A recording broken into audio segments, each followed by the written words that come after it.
Hlutverk okkar hér á PCR-rannsóknastofunni er að skima fyrir ýmsum bakteríum og veirum sem geta valdið sjúkdómum í fiskum. Og við notum við það sameinda erfðafræðilegar aðferðir sem greina hvort erfðaefni tiltekinnar veiru eða bakteríu er til staðar í sýninu. Sýnin sem við fáum eru úr fiskum aðalega og þá fáum við vefjasýni, hrogn eða hrognavökva. En einnig fáum við frumuræktanir úr fiskafrumulínum.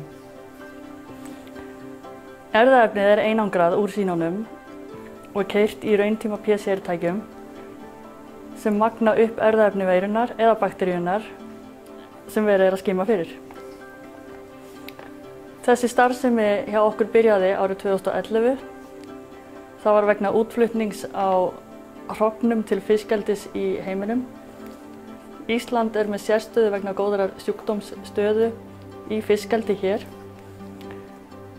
Fyrst þegar við byrjuðum þá vorum við með 2 veirugreiningar og þær voru faggildar, en í dag þá erum við að bjóða upp á 6 veirugreiningar og 2 bakteríugreiningar og 4 af þeim eru faggildar.